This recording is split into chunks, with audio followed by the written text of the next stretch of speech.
研习神所默示的圣经，领受教训、督责、归正和学义的益处，这是属神的人得以完全，预备行各样善事的成长之路。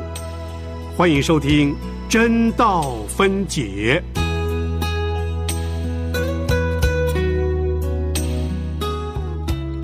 各位弟兄姐妹您好，非常的高兴我们又在空中见面了。我是陈灵新，让我们一同的继续的来研读罗马书，讲到罗马书第3章第21节到31节，主题是因信称义的道理。那边给我们提到因信称义的道理有旧约的律法和先知为证，因信称义的道理也合乎人的需要，因为世人都犯了罪，亏缺了神的荣耀。因信称义也合乎神的公义，因为神设立了耶稣做挽回祭，是义的来代替不义的，满足了神的公义。因信称义使人无可夸口，因为我们是靠恩典，凭信心，不靠行为。因信称义的道理不分种族，无论是犹太、外邦、受割礼的、不受割礼的，都是可以领受，因为神是万民的神。因信称义的道理成全了律法，因为信心不废掉律法，反而是成全了律法。罗马书金句第9讲，罗马书3章23到24节。因为世人都犯了罪，亏缺了神的荣耀，如今却蒙神的恩典，因基督耶稣的救赎，就白白的称义。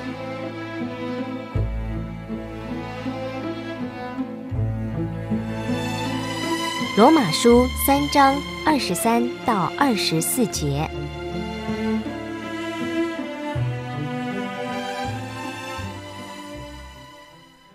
这是真道分解罗马书的系列，我是陈灵新。今天我们是第10讲，我们的经文是罗马书第4章第1节到第25节。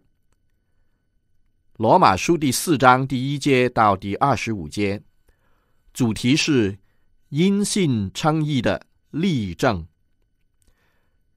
亚伯拉罕是以色列人的祖先，犹太人常常的夸口说，有亚伯拉罕、以撒、雅各做他们的祖先。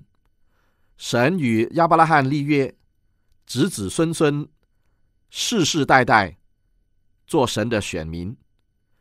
亚伯拉罕也受了割礼，与万民分别，归耶和华为圣。所以保罗故意的用亚伯拉罕的例子来说明因信称义的道理。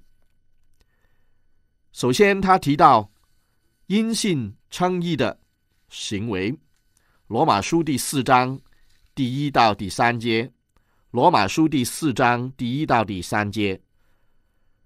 如此说来，我们的祖宗亚伯拉罕凭着肉体得了什么呢？倘若亚伯拉罕是因行为称义，就有可夸的，只是在神面前并无可夸。经上说什么呢？说亚伯拉罕信神，这就算为他的义。我们的祖宗亚伯拉罕，犹太人就这样常常的夸口，有亚伯拉罕做他们的祖宗。保罗也可以同样的夸口，因为他也是希伯来人所生的希伯来人，所以保罗故意的说我们的祖宗，就与犹太人认同。他问说，凭着肉体得了什么呢？这是反问的语句，答案是反面的，意思是说没有得着什么。犹太人完全搞错了，他们以为亚伯拉罕得神的喜悦是凭着肉体受的割礼，他们所看重的是仪式，不是实质，是外表，不是内涵。其实亚伯拉罕称义完全不是因为受割礼，割礼只是一个外表的记号，是个仪式，表明他心灵里面属灵的经历。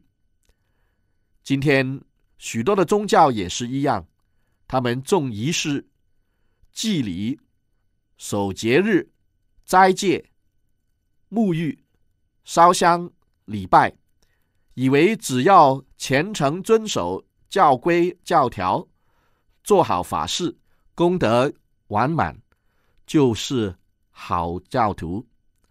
圣经说，倘若亚伯拉罕是因行为称义，就有可夸的。可是亚伯拉罕本人从来没有夸口自己，他存心谦卑，与神同行。他用得来的献上1/10尊荣耶和华，他用爱心接待客旅，不知不觉当中接待了天使。他为所多玛俄摩拉苦苦的哀求，希望神不毁灭他们。他也顺服神，把独生的儿子以撒献上，毫无保留。他这一切都表明亚伯拉罕信靠神，他的好行为不是称义的先决条件，而是称义以后生命的表现。亚伯拉罕称义的真正的原因，是因为他相信神。圣经说，亚伯拉罕信神，这就算为他的义。这话是出于创世纪第15章第6节，创世纪第15章第6节。那边创世纪15章第1节先说，这事以后，耶和华在异象中有话对亚伯兰说，亚伯兰，你不要惧怕，我是你的盾牌，必大大的赏赐你。然后第15章第5、第6节继续的说，于是领他走到外边，说，你向天观看，数算众星，能数得过来吗？又对他说，你的后裔将要如此。亚伯兰信耶和华，耶和华就以此为他的义。神对亚伯兰的应许看起来好像是不可能实现的。当时亚伯拉罕已经老了，已经80多岁了，他的妻子撒拉也已经70多岁了，已经过了生育的年龄，却还没有儿子。他们怎么可能有子子孙孙，好像天上的星那样无数呢？从人的角度看来，是不可思议的事，是绝对不可能发生的事。但是亚伯拉罕相信神，亚伯拉罕相信神是使无变为有的神，是叫死人复活的神，在人不能，在神凡事都能。亚伯拉罕的信心是对神的信实做出了回应，不是因为亚伯拉罕有超人的信心，而是因为神是信实可靠，我们可以绝对的来相信他。所以信心的基础是神自己，不在乎我们。因此我们不能夸口说，你看我多么有信心。亚伯拉罕的信心是单纯的信，神既然说了，我就信。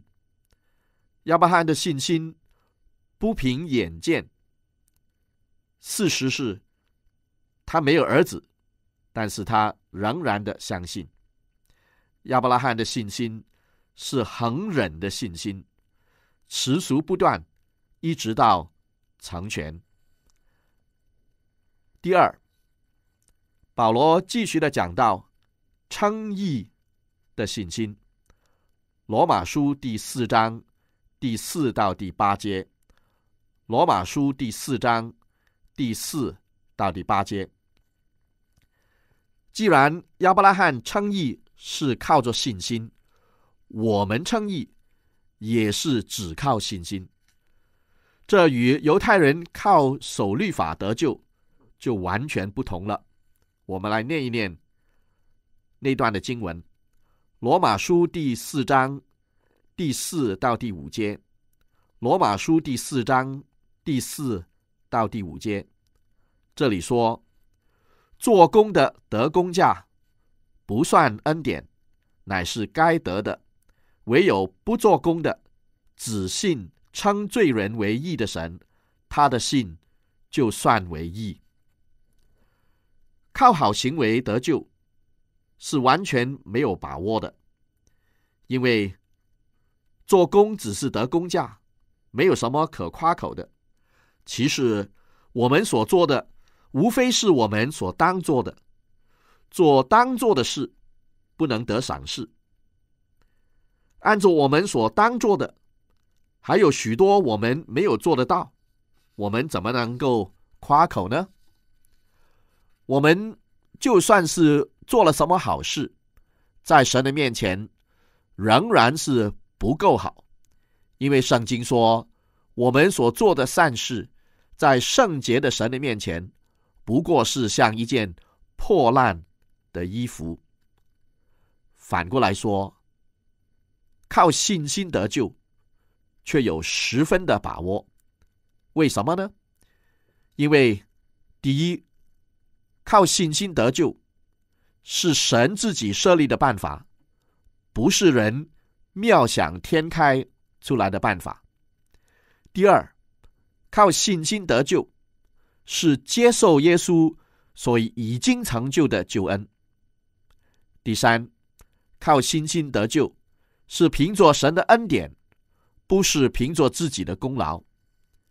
第四，靠信心称义是与神建立正常的关系。所以我们靠信心得救是10分有把握的。保罗继续的举例为证，罗马书第4章第6到第8节。罗马书第4章第6到第8节，这里说，正如大卫称那在行为以外蒙神算为义的人是有福的。他说，得赦免其过，遮盖其罪的，这人是有福的；主不算为有罪的，这人是有福的。这是大卫的悔改诗，记载在诗篇32篇第1到第2节。诗篇32篇第1到第2节。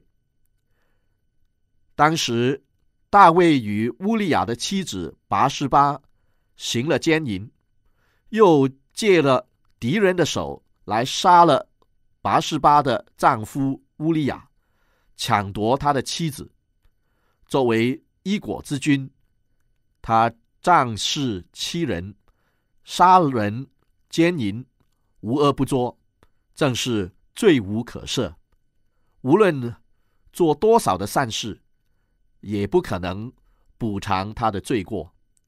后来先知拿单来见大卫，当面的指责他，大卫就立刻的认罪，说，我得罪耶和华了。先知拿单就说，耶和华已经除掉你的罪。这是恩典，赦罪的恩典，白白的恩典，不是大卫配得的，更不是大卫积了什么功德换取来的。所以大卫就写了诗歌说，得赦免其过，遮盖其罪的，这人是有福的；主不算为有罪的，这人是有福的。可见恩典胜过功德，信心胜过工作。前面我们讲到亚伯拉罕因着信接受了割礼，信心与割礼之间又是怎么样的关系呢？我们来看看信心与割礼。罗马书第4章第9节到第12节，罗马书第4章第9节到第12节。如此看来，这福是单加给那受割礼的人吗？不也是加给那未受割礼的人吗？因我们所说，亚伯拉罕的信就算为他的义，是怎么样算的呢？是在他受割礼的时候呢？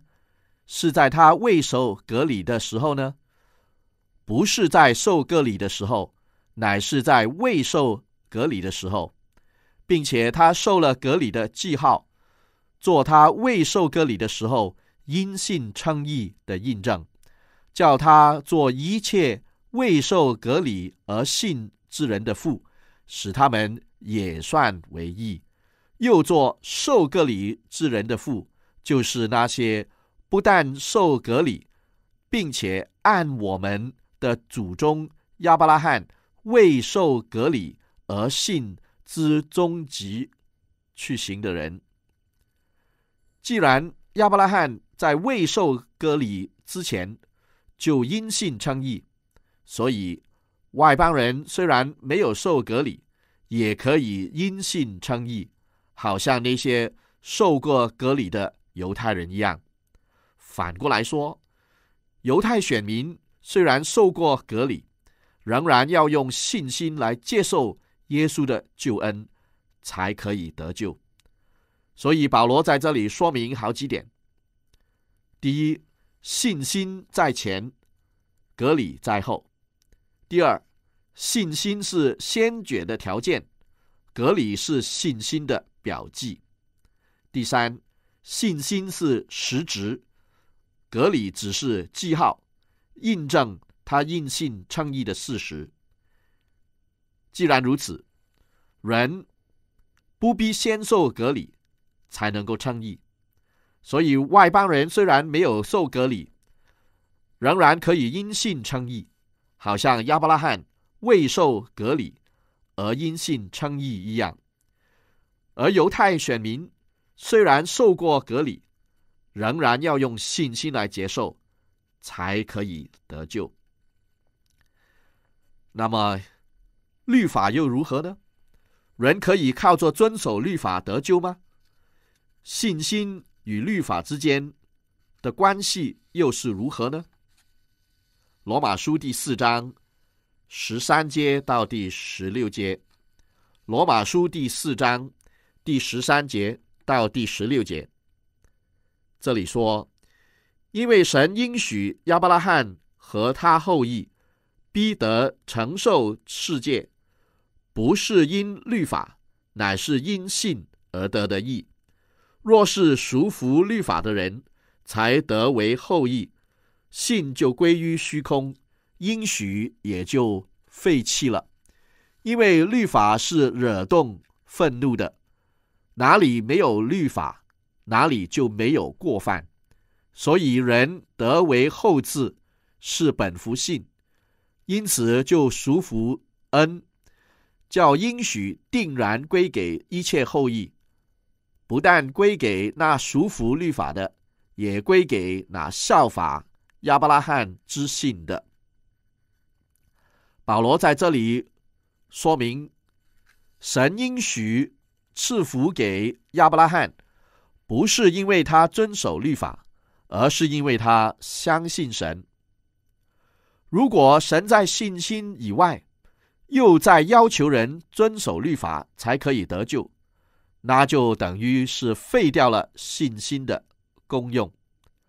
可见，遵守律法不是得救的条件。那么我们就问，律法有用吗？保罗说有。律法叫人知道什么是罪，律法把人圈在罪里。如果没有律法，人就不知道自己是罪人，所以神赐下律法是必须的。这里的结论就是，所有的人，无论是有律法的犹太选民，或者是没有律法的外邦人，都要像亚伯拉罕一样，用信心接受耶稣的救恩，才可以得救。那我们就会问，我们怎么知道自己有信心呢？一个有信心的人会有怎么样的表现呢？保罗继续的讲信心的表现。罗马书第4章17节到22节。罗马书第4章17节到22节。我们先读17节。亚伯拉罕所信的是那叫死人复活、使无变为有的神，他在主面前做我们世人的父，如经上所记，我已经立你做多国的父。这里给我们讲到，亚伯拉罕的信心不是建立在自己的身上，说你看我多么有信心。亚伯拉罕的信心是建立在神的身上。圣经说，亚伯拉罕所信的是那叫死人复活、使无变为有的神。因为神是可信可靠、大有能力的神，所以亚伯拉罕对神产生了莫大的信心。亚伯拉罕的信心是活泼的信心，有4方面的表现。在罗马书第4章第18节到第22节，讲明这4方面信心的表现。第18节，他在无可指望的时候，因信仍有指望，就得以做多国的父。正如先前所说，你的后裔将要如此。从这节圣经告诉我们，亚伯拉罕的信心是在没有希望的时候仍然有的信心。然后19节，他将近100岁的时候，虽然想到自己的身体如同已死，撒拉的生育已经断绝，他的信心还是不软弱。从这里我们看见亚伯拉罕的信心在环境恶劣的时候仍然不软弱。然后第20节，并且仰望神的应许，总没有因不信心里起疑惑，反倒因信心里得坚固，将荣耀归给神。这里告诉我们，亚伯拉罕的信心是等候了许久，仍然不怀疑的信心。然后21节，且满心相信神所应许的必能做成，满心相信。这里告诉我们，亚伯拉罕的信心是在不可能的当中坚持到底的信心。22节就说，所以这就算为他的义。亚伯拉罕有这样活泼的信心，难怪他被称为信心之父，也蒙神称他为义。看过了亚伯拉罕的信心，我们不能不问问自己，我有信心吗？让我们来看看这段经文的总结，就是信心的应用。罗马书第4章23节到25节。罗马书第4章23节到25节。算他为义的这句话，不是单为他写的，也是为我们将来得算为义之人写的，就是我们这信神使我们的主耶稣从死里复活的人。耶稣被交给人，是为我们的过犯；复活是为叫我们称义。我们要记得，亚伯拉罕的信心不是建立在自己的身上，乃是建立在神的可信可靠的上面。我们既然知道耶稣基督为我们死了，又从死里复活了，我们就当把我们的信心建立在耶稣基督的身上。亚伯拉罕信神，因为神是使无变为有的神。我们信神的根据比他更大，因为我们相信是因为耶稣为我们死，为我们复活了。我们的信心不单是建立在神的信实上，也建立在耶稣基督复活的这个事实上。我们在基督里得的福气，要比亚伯拉罕得的大多了。今天我们看了亚伯拉罕的信心，我们选用罗马书第4章第4节、第5节作为我们背诵的经文。这里说，做工的得工价，不算恩典，乃是该得的；唯有不做工的，只信称罪人为义的神，他的信就算为义。希望大家把这节经文好好的背起来。我是陈灵新，这是真道分解，再见。